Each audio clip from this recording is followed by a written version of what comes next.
Silencio Bruno. What is that from? It's a Pixar movie. Luca. Oh, I was like, which one is it? Silencio. That sounds. It gives Harry Potter, but then it's like that, obviously.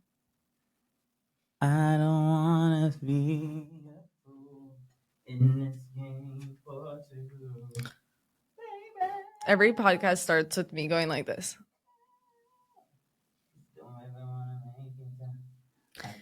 I just wanna. Okay, I guess we should get the ball rolling. Yay! Oh my gosh. Ooh, there's sticky shit over my iPad. We're learning day by day. This is probably Yay. episode 10, so hopefully it's 10 times better. Okay.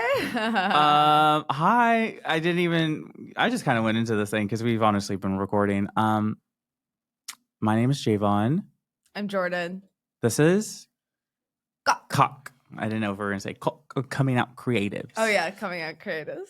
It didn't really fucking matter. It's the same thing. I feel like I look high, but no, I think we're just tired. Oh, I meant to gua sha my face this morning. We don't normally record this early. No, it usually takes us like 3 hours to even get this set up. Yeah. So, but kudos to us. That was not that bad. That was like whatever. Yeah, so episode 10. Wow, kind of a milestone there. I know. That's a big one. And we've only been doing it We've been talking about it for a while. And we had 2 attempts previously. But stuff happens. Fuck it. Yeah. But I mean, hey, y'all have been on this ride and we're doing it. So yeah. What the fuck? At least we're doing it. And bitches be busy. A bitch be busy. And so we still doing it. So a bitch can be busy and still do shit. I feel I'm a little hot on the mic. Let me back up. That's a motivation quote. What? Bitches be busy and still be doing shit? Bitches be busy, still doing shit. Bitches be busy and still doing shit. So yeah, no, essentially, she's probably really, really talking about my ass because I really have been busy. Yeah, like my busy's not even interesting. Yours is interesting. Is it now? So today's podcast is brought to you by Celebrity Encounters. Mainly I just kind of wanted to like use this episode to talk about what I've been doing, but also not talk about it because then I don't know when this is going out, so I don't want to spoil things. Yeah. But if I'm assuming correct, this would come out at the time that Solidify's single had come out. So their single is called One and Only. I'm once again just fucking jumping the gun. I know. That's how excited I am. Anyway, so yeah, this backtrack. This episode's about celebrity encounters and kind of just like where I've been recently and what I've been doing and like how that also is going to play into excuse her coming out creatives as well. Solidified Ghost Stories Tarot or whatever. Yeah, the one we just posted. Yeah. 8 maybe. At the time of this recording, it just came out. Yeah, so whatever, if you watched that episode, which you should have if you got to this episode. Exactly. Anyways, so like we said, Malik, our best friend, formed a group, band 2 at that time, but they're now known as Soulidified, officially, consisting of Malik Hurd, Bradley Rittman, Shade Jennifer, and Landon Boyce, plus Javon, as some of the fans like to say now, as I've started to introduce myself to them, because I am the man behind the camera. Period.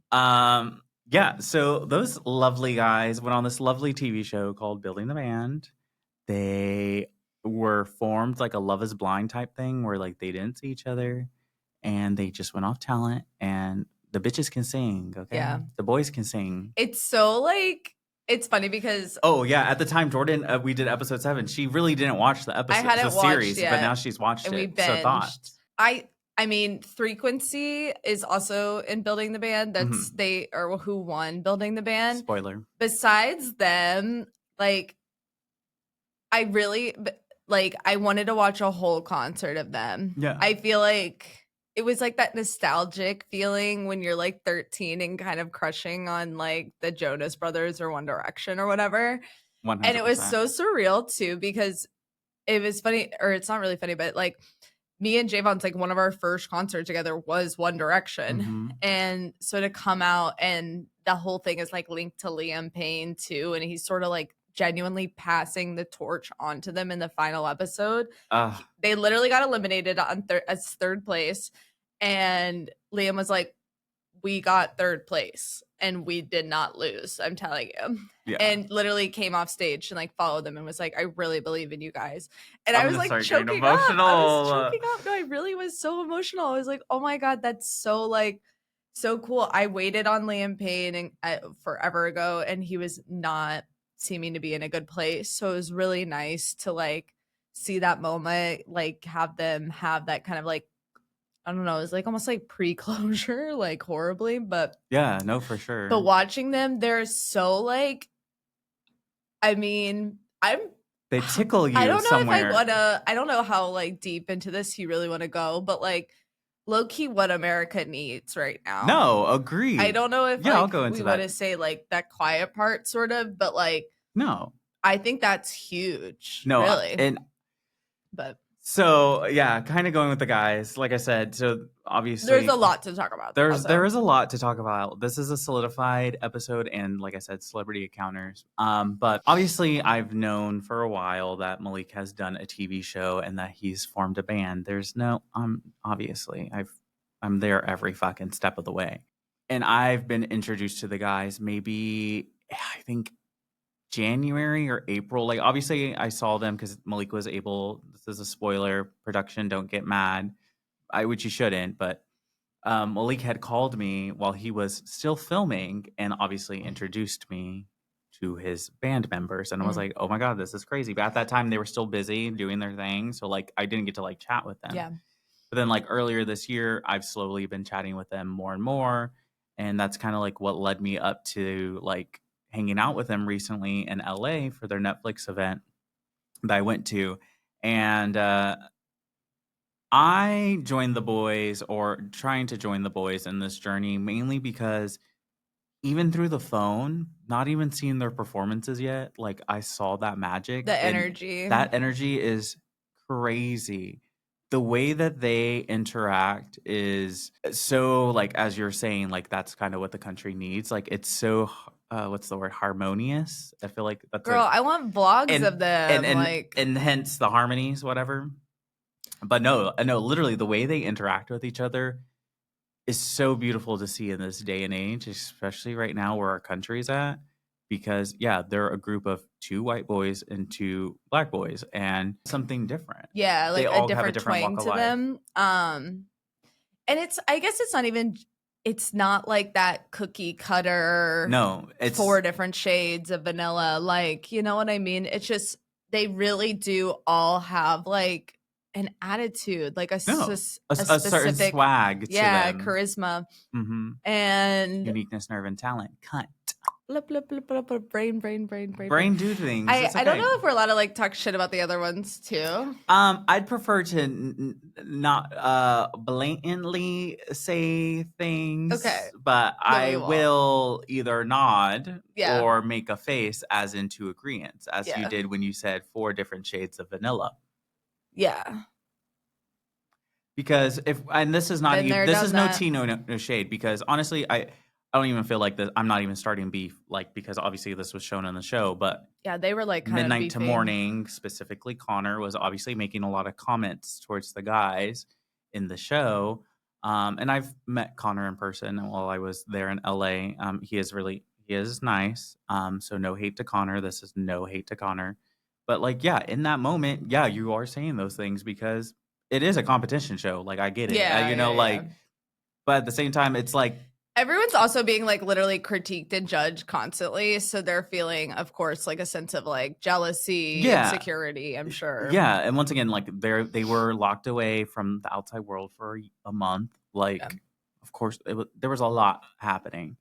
It was just interesting of the verbiage or the words being used, because like those are words that I think subliminally people don't understand have a different connotation or meaning as to, will they even be together, or, oh, we've seen this before. Like, yeah, when he when said you're that, I like, literally was like, what? I'm like, you've seen a group of 2 white guys and 2 black guys together actually being successful, getting along, and doing like R&B pop, like dancing, like, no, this is fresh. yeah, this is something new. This is something not done before or attempted to be done but not successful, because once again, these guys met without knowing what they look like. Obviously, you could assume Shade might not be someone that is also like a different shade of vanilla, or Malik being a different shade of vanilla, but Landon Bradley, like, safe to assume, without seeing them. You kind of already see the makeup of the group without seeing them prior. I'm just saying, like, Malik or Shade or Landon or Bradley didn't pick someone specifically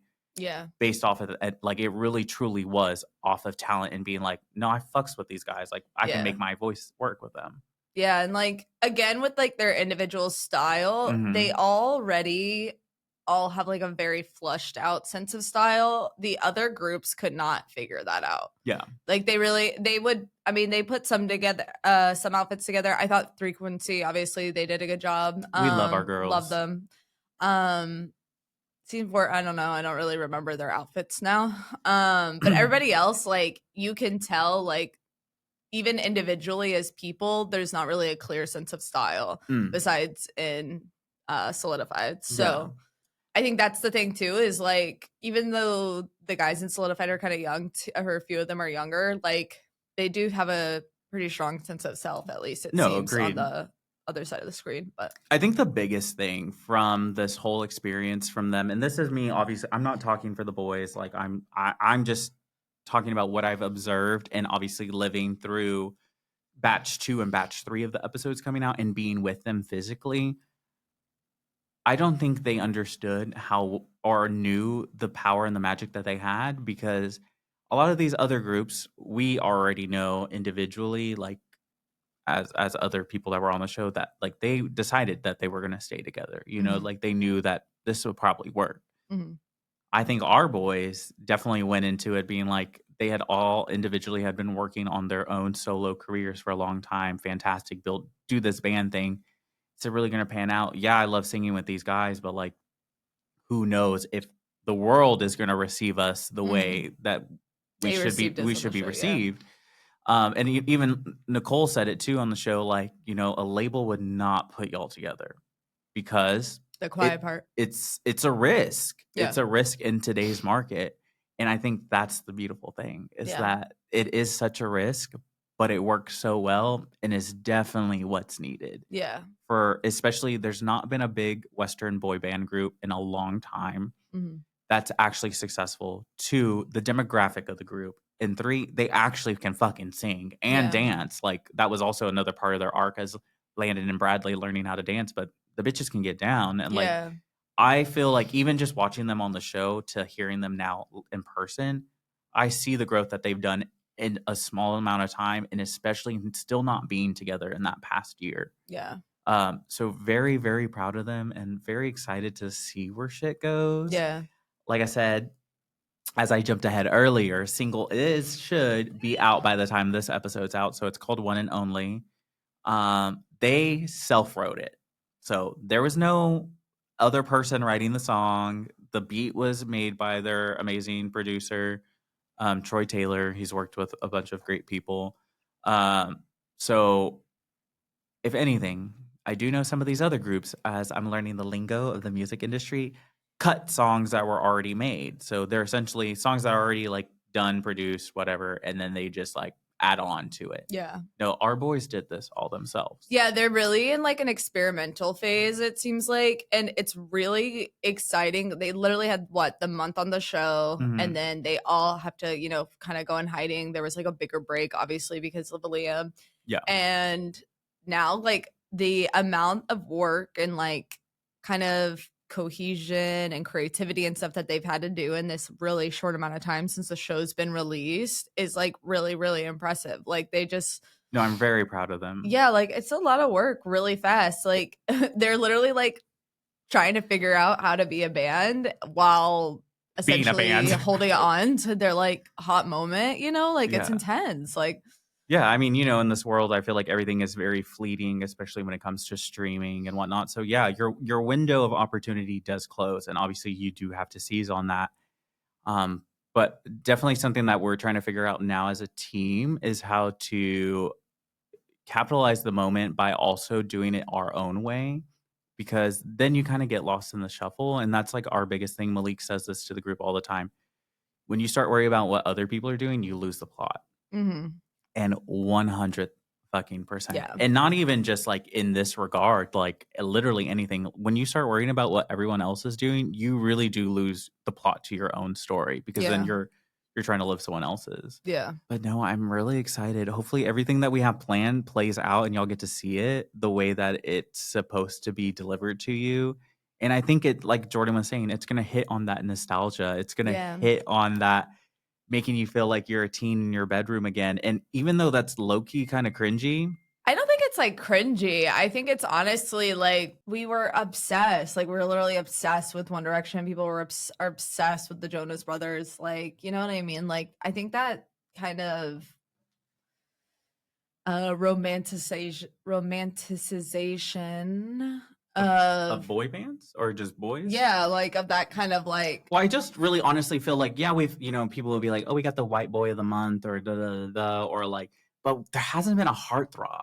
No. And I kind of feel like my boys can give heartthrob. Yeah, they're fucking hot. They are all individually and as a group. I'm like, wait, no, literally, I was on live last night with Bradley because he was accepting guests, and I was like, wait, why am I fangirling? Because I talked to you, like I talked to you in person and whatnot, but I'm like, wait, why am I kind of gagged? No, like somebody, I'll like randomly see like a fan edit video on my feed, and I'm like, no, literally, I love the fan edits. Honestly, that's also been the beautiful part, and I think once again, like that's something we learned is, oh no, bitches want us. Like that is what's needed, and I say that not because, you know, of just obviously I'm stuck in a Solidified For You page, but like I still see all these other edits and shit that I find, and I'm like, oh my god, there's so many people that like this or reposted this or commented, and it's not even from the guys. It's just like how they've once again interacted, and you know the fans have named themselves Cookies and Cream or Soldiers, and came up with all these things organically, and I think that's something that we're really trying to hold on to, is that this is like they started organically, so we want to continue to be organic, because I feel like once you start adding labels, management, publicists, all the other like technical stuff that does need to go into being a band and being a star, celebrity, and whatnot, you lose again the plot, because then you're trying to fit into this mold to be successful. But my boys, they're gonna give it to you organically. And they're going to give the very Renee rap kind of thing, because when they're on live, sometimes I'm like, oh my God, I need to take the phone away immediately. Like, it's not exactly classically media trained. Yeah, it's just, but like, that's real. Like, I think that's kind of where we're at. That's why I like Renee. Yeah. I mean, like, yeah, I feel like we've talked about it on the podcast or just in general, like that sense of realness. Like everyone's tired of the fake, oh, buy this, buy that because I use it, but then I get a 20% commission. But it's like, I don't actually use this. I'm just selling you a product. And like, I don't feel like the guys are trying to sell us a product. And that's me talking as a consumer, not as their friend. Yeah. Like genuinely. I'm really excited for them. Excited for the single. Excited for the EP. Oh yeah. Who said that? Who said that? I mean, that's just the natural progression of things. I have known nothing about it. I also hear a tour, but I don't know. Y'all are going to have to wait for that because I don't have any more information at this current moment, but I know there is something happening. But yeah. Also going with the boys, I went to the Netflix event, right? So I went to their summer break thing. This kind of like leads into the celebrity encounter portion of this episode. But I went to the Netflix event, and obviously it was a lot of like Netflix stars, and it was really cool to see them in person. The only one I really like gagged over was like Chriselle, because she's selling Sunday. Yeah, she's just cunty. I just like I love a cunty girl. Yeah. And obviously the Dallas Cowboys cheerleaders, since I'm from Dallas, I can't It's in my blood. I haven't watched the new show, but so yeah, good. they're like, I was like obsessed with it when I was younger, but I'm kind of afraid of like the body thing because it used to definitely be like America's Next Top Model, like level of anorexia propaganda. Like, you know what I mean? Well, no, I think that's the one thing. Ooh, excuse me. That's like one thing I like about the Dallas Cowboy. This one is that even though yes, those topics are brought up, it is done better than I've seen before on like other shows, because it's like more of actually taking a stance of like accountability of like these girls deserve better, and like, you know, like they shouldn't have to put themselves through this much stress. But there is some times where they're like, oh, did you gain weight? And they're like, no, just got a little more muscular because like I've just been working out, obviously, to stay in shape for the dancing. But yeah, I think it's a wonderful show. So I was a little gooped and gagged, and then I forget they have their own security.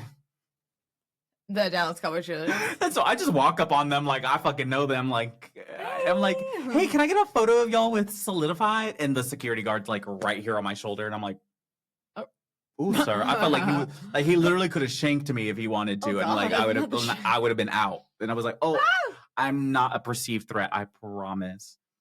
You're like, no, literally, I was like, queen. What else happened at that thing? I told Miranda Cosgrove. We were all too scared to say anything to her. That's so weird. Miranda Cosgrove? No, I literally was like, that's Miranda Cosgrove. Okay, I gotta keep it together. Get the boys together. Where are they all in one place? No, the one's over there. One's over there. I need to get them over there so they can take a photo with her. And then by the time I got everyone, I turned around, she was gone, and I was like, but she is nice, at least from hearing her talk and take photos with other people. I was like, oh, you seem nice. Who else did I see there? Other celebrity counters. I did. Sisters, don't come for me. I told James Charles to basically F off. Our fans are not his fans. No, I agree, but respectfully. No, but if anyone sees this or hears, you know, if this gets clipped, just not a fan. I'm sorry. I'm sure he'll get pardoned by Trump or something, though. Oh, sorry. Who? We're talking about James Charles, right? Yeah. Any day now. Well, I mean, he's never really been charged with a crime. I know. Which we're not going to go into that because I don't get sued. But essentially, I was just like, sir, I need you to leave my photo, because he was in a photo I was trying to take and he still was staying in that photo. And I'm like, I don't know how many times I have to tell you to leave my photo, but I need you to leave my photo. Please. Thank you. Some things are like just not worth the clout, genuinely. Yeah. And that's the thing too. And that's something I think the boys are also dealing with.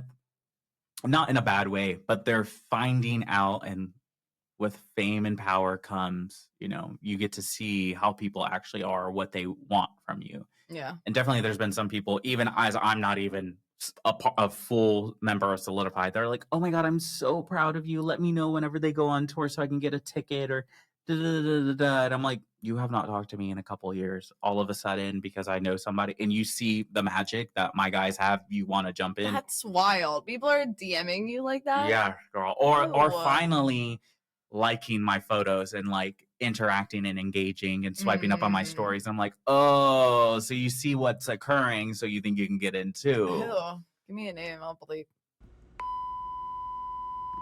Really? Yeah. Ew. And I'm like, oh, but when I reached out to you to help me like start my own thing, it ghosted. But like foaming at the mouth for a little bit of Ew. So clout chasing is definitely real, and essentially we've seen a bunch of other people or other creators too that we know are kind of known for that, of clout chasing and trying to take a moment to also help themselves, which I think collaboration is great, but at the same time there's a difference between collaboration and clout chasing. So I've encountered some DMs from some people, and I'm like, oh, so many. Interesting. Sorry, I didn't mean to cut you off there, but no, many brands are participating in rage bait right now, or like the shock core, whatever. Yeah. So like, yeah, I mean, it's just hard to, I'm sure, like weed through like what's actually going to represent the brand, band, whatever, you know what I mean? No, agreed. I know because they've gotten a bunch of requests to do some things, and I'm like, and that's hard, and it feels, and like I know they probably are also gonna like we're gonna obviously feel bad because you can't say yes to everything, and that just comes with time, energy, resources like that. You can't say yes to everything, whether you're a band or your own fucking self, and that's something I'm also learning. You just can't say yes to everything. Yeah, you got to take care of yourself first and make sure you protect your image, your person. But yeah, I don't think I met anyone else at the Netflix event. Though in that weekend, I did sit in where Ariana Grande did Positions, so that was very fucking powerful. I was in the room where it happened, as they would say in Hamilton. And that same day, I met Aaliyah's interlude. Yeah, she's cool. She was cunty. I love her style. She's so cunty. I love her. Yeah, especially that you can create a whole Aaliyah's core and people like understand like your sense of style. Yeah, it's cool. Kudos to my girl. Yeah. Yeah, but I mean that was it for my celebrity encounters, at least at that event. The only other celebrity encounter is when Jordan and I went to an SNL the 50th concert. Yeah, the concert, the one at Radio City before the show. Yeah, we were able to get some fan tickets, and so we did that, and yeah, so it was kind of cool. I ran into Kristen Wiig, and I said, "Hey, girl!" Like, she's been my best friend. Mm-hmm. I peed next to Seth Rogen in the urinals. No, I did not look. That's inappropriate. And then I ran into Jason Momoa. Like, literally ran into him because we were trying to walk back to our seats, and he was walking out the door, and I was like, God damn, this man's tall. Oh, I did say hi to Sandra Oh. I said, I love your work. Oh. I don't know if she remembered. I didn't eat, so I blacked out on accident. It was a cool thing. No, but it was very cool. Yeah. I mean, it was obviously like once in a lifetime, and I ruined it by drinking, but no, she was coherent. She understood. Oh, Natasha Lyonne. Yeah, her too. I was just watching her the whole time while we were waiting for our Uber. Yeah. I was like, she's like fun to look at. Yeah, and she's also like, weird thing to say. What? Is that a weird thing to say? She is like fun to look at. No, like she's like an interesting, like once again, it's like how some of these people carry themselves, so like the aura. I was just like, I did see J.J. Abrams. He walked right past us. And I was like, oh, he's leaving early because we were leaving early. Because it is going to these events is truly crazy because, don't get me wrong, I've been on the other side as a fan too, where like I'm waiting, but damn, these people were waiting. Literally any gathering of over 10 people in one spot, Midtown or specifically Rockefeller Center, like packed in them, miserable. I was literally, and I think it was cold still, right? It was like in the winter. Yeah, I remember I had my jacket. Like early February or something. Yeah. Yeah, so I'm like, oh my God. Yeah. I say that as I waited like 17 hours in line to see Maggie Rogers. That's just so funny. Like, is she... What? She genuinely is worth 17 hours for you? Was it? I mean, I love Maggie. I think she's a great artist. A little bit of like privilege because even though like that clip of her and Pharrell goes viral all the time, but she like paid to be in that class. Like, like she paid to be there and at that moment. She's like inconsistent for me. It's like one album will be good, one album's bad, one is good, one's bad. Yeah, so yeah, I agreed because I did not like her album before this past album. Which was her thesis for her to graduate from Harvard. Yeah. Which I was like, I get what she was doing with it, like conceptually and whatnot, but it just didn't really hit for me. But neither here nor there. I have really no other celebrity encounters.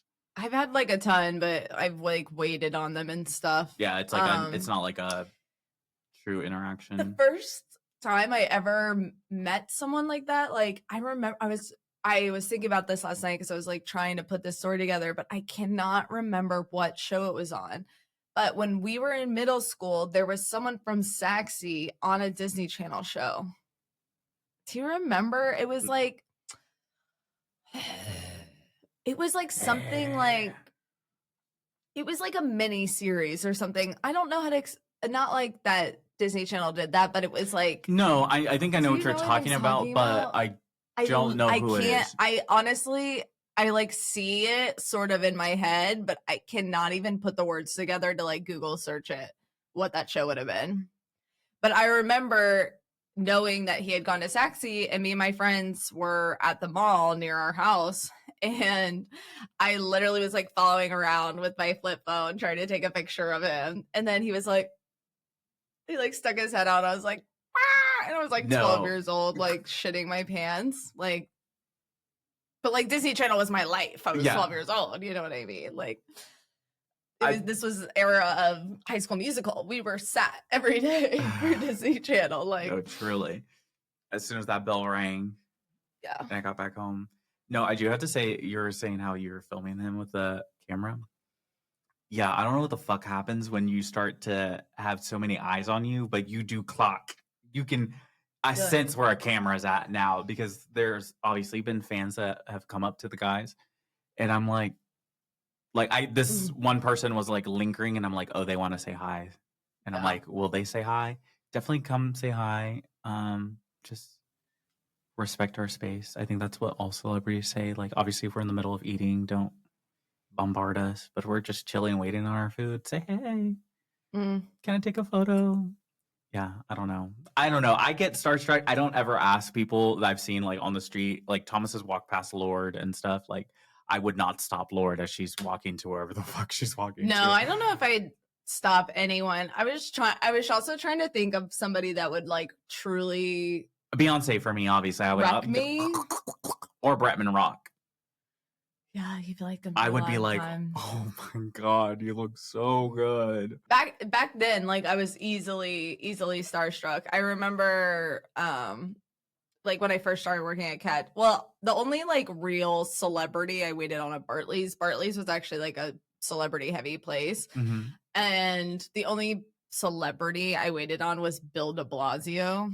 Oh, politician, but no, I know who that is. He tipped $10 on 80, and I literally said right there that he's not getting fucking elected again. I literally was like, I was like, not this. The witchcraft in this one. I saw the $10 bill. They sat there for hours too, and they took up so much space because like his security team was like taking up a whole table. Security team table didn't tip, just left it to him. And of course, barely spent any money. $80 for like 8 people was like nothing there, and literally left $10. And I was like, ew. Anyway, interesting. I did wait on quite a few and catch though. I'm trying to think of who the nice. Oh, I waited on Alec Baldwin like I guess weeks before he was going to that to where that shoot happened. Yeah. Did I say it? It was like maybe 3 weeks before.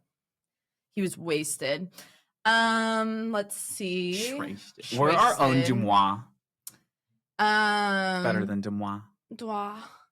What's the other one? Blind items. J Balvin came in a lot. He always brought his dog, who's really well behaved. Oh, that's cute. Yeah, really, really sweet. I do feel bad for him though. He got cut from that Homecoming Beyonce edit since he was late. Oh, well, girl, show up on time. No, I know. That's why she said, you ain't gonna be in the final production because your ass was late.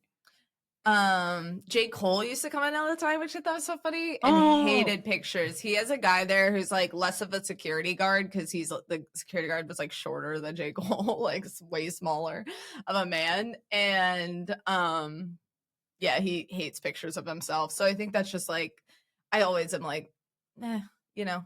Yeah. Dave Portnoy used to come in a lot with the owner. He's a motherfucking asshole. He thinks he's really interesting, but you can tell he's insecure, actually. He's like showboating all the time. I get that from just looking at his page. Yeah. When him crashing out when he lost all that money when they were doing his nonsense, but you voted for that. Literally. So you get what you get and you don't throw a fit. Literally any athlete that came in, like it would be a lot of like soccer, basketball, anything. They all are coming in looking like brand whores. They're like weird. And they always have some sort of like plastic doll Barbie like with them, and it's just weird. I think that's just like the formula for some reason, especially like in the sports space. Yeah. You know, like being a label whore or being like blinged out, and then regardless of race, it doesn't even fucking matter. and then having a plastic doll with you because I guess that's just aesthetically what's aspirational, but it's like not necessarily true. Yeah. The Bachelorette girls came in a lot. They always asked for free stuff. They never got free. We like would give them a round of shots and then be like, okay, what else? You want the whole fucking bill free? Like, what do you want? Trey Songz and Neo asked for a bunch of free stuff too. Oh. They came in after we were closed as well. I wasn't there though, but my friend waited on them. But I know the housewives you said would always go there. And then and like take off their shoes. Like that's so fucking gross. If you're taking off your shoes in a restaurant, you're genuinely unwild. That's disgusting. Nasty. You literally might as well walk around on the cement. If you're like at a restaurant at the end of the day, like that's They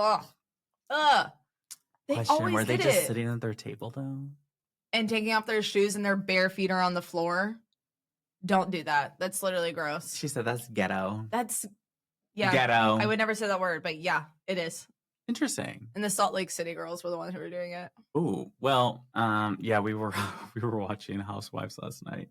Jordan was like, "Is there anything else we could watch? Are there not better franchises?" I have always literally just the Housewives because the Orange County. I don't know.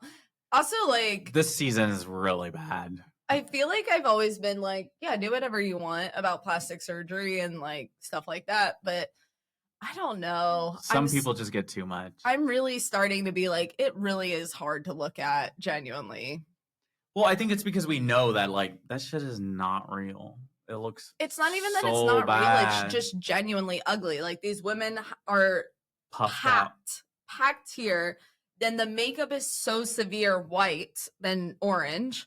And then they're clearly snatched at the eye. The Botox is there. The lips are so overdone. Some of them were wearing like blue contacts. And then they had their eyebrows microbladed and like flattened. I'm like, you literally look like a blow up sex doll.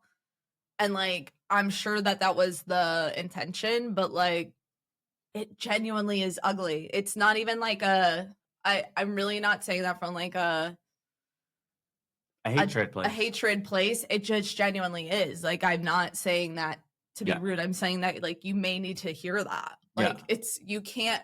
I was hard to watch those people. No, it is. I'd watch it because that's how I dissociate. Because I'm like, I love when rich white women are just fighting amongst themselves on shit that's frivolous and not real. Yeah. And they're like purposely misunderstanding each other, like while sitting at the table. I'm like, I know y'all are not all this. Y'all are well equipped. Y'all are all smart women. I know you know what each other are trying to say. No, but that's how I dissociate. That and watching Avatar, The Last Airbender, but not in a dissociative way, of more of a like bringing me back to center. That's more of like a grounding. Yeah. I do get that, like, you're watching really shitty TV to dissociate. I don't have to think about it. Yeah, true. I think I dissociate, like, kind of on SVU. I know that's so weird, but, like, my mom is obsessed with that show, was obsessed. Like, anytime there was, like, used to be, like, a marathon on Ion, I remember this specifically, me and my mom would watch. And my mom, like, still watches it. And then I showed it to Layla, and we watched it all the way through. So I think like I've just seen it so many times that I'm like, perfect. Yeah. Other people's problems, other people's tragedies. No, exactly. That's kind of how I feel too with Sex and the City now that I've watched it. Rest in peace to Sarah Jessica Parker's Carrie Bradshaw. Because it got canceled. Yeah. I never sit through just like that though. It was so bad. I feel like if it actually came back with the essence of Sex and the City, and actually brought back Samantha, it probably would have done well. But you know what? But also they changed the format of the show. That also fucked it. It became more of a sitcom versus how the voiceovers don't occur as much. I have to say though, there isn't a lot of room in general on television, reality television, anything for unlikable characters or complicated characters or characters that make a lot of mistakes, and especially for women. Yeah. Like if you go back, like the Sex and the City, like now people use words like toxic and stuff like that for Carrie for back in the day for Sex and the City. And I'm not saying that she wasn't like that. She was selfish. She was self-indulgent, whatever. Bad. But yeah, but like she was like a complicated woman. You know what I mean? Like, I don't know, like there was a lot of layers to her. Yeah, character. like and to all four of them, they all had their backgrounds, their beliefs, their belief system. They all had differing beliefs too. Like that's the thing is like there's besides Solidified, there's not like, but I actually don't. That's not even true because I don't know what their like core values are. But like all four of them had like different core values. Were probably 4 different political spectrums. You know what I mean? And really could like argue and fight and still kind of come back. Like nowadays people don't really do that. There's no real conflict resolution. No. People have more sympathy for murderers than they do for complicated women, you know, like, or for women who are like literally not like demure and you know, subservient and stuff. Like I just think I don't know. I don't know really what And Just Like That became. I think that they tried so hard to just like be woke. They tried to kind of expand into other women. I think that was a mistake, to be honest. I think they should have just kept with the 3. There would have been plenty to do. Like I still have those other women incorporated, but you're trying to build out their stories and it's on like, top, and it wasn't working. I'm like, this is a reboot of a nostalgic popular show. Nobody needs them. Yeah. To be honest, I don't know what the show became after the first like 5 episodes of the season 1, but like I remember being so disinterested in them. You know what I mean? It was rough to watch. And as I think about Sex and the City, I think about Girls and like Lena Dunham's new kind of like tour for her show Too Much and stuff. And she talks a lot about how poorly Girls was received, like how much they hated Hannah and hated those characters. And it's like, I don't know, like people are really not allowed to be like human beings anymore. Like we really have to be like perfect and like very much soldiers, you know what I mean? Like, but also Lena Dunham's new show Too Much is so good, but that's a different thing. I need to watch it still. Yeah. Maybe I'll watch it on the plane tomorrow. Rant, girl. Well, it's not a rant. A little bit of a rant. No, I was like speaking the truth. Yeah. And scene. No, I mean, I think that just comes back again to, or, you know, like to circle back and kind of close it out as that's why I feel like with the guys too, like everything is organic. They're not putting on a show like that is real. That is, you know, they are, like we said, all complicated in their own way and have their own kind of thing. And that's what's beautiful because we have been fed for so long, at least for like the past 10 years, of everyone to try to be the same. And even I'm saying that as myself too. Like I was trying to be like every other bitch. Yeah. You can't be like every other bitch. There's only one of you. There's only one of you on this lifetime, one of you in this timeline, one of you in this world. So just be yourself, whatever that is. And you can figure that out day by day. You don't have to have it figured out. There's people who figure it out when they're 21, people who figure it out when they're 16. I've been 50 different people since like people who figure it out when they're 60, 70 years old. Like there's not everyone is always trying to be on some timelines, trying to rush and blah blah blah blah. Like everyone's journey is different. And once again, that's why we started a podcast and are here and coming out creatives, because we are trying to live our truths and go on that journey. Thus, as you see, as my coworkers, and I'm just going to boast on myself real quick before we close this out.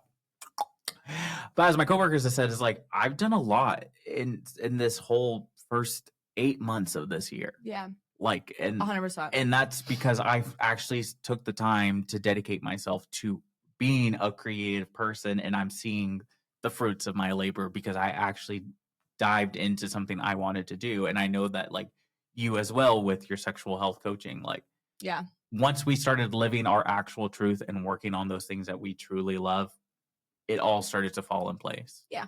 So don't stress out on someone else's time, whatever the pressure that they put on you. Do you, be you, and stay you. Yeah.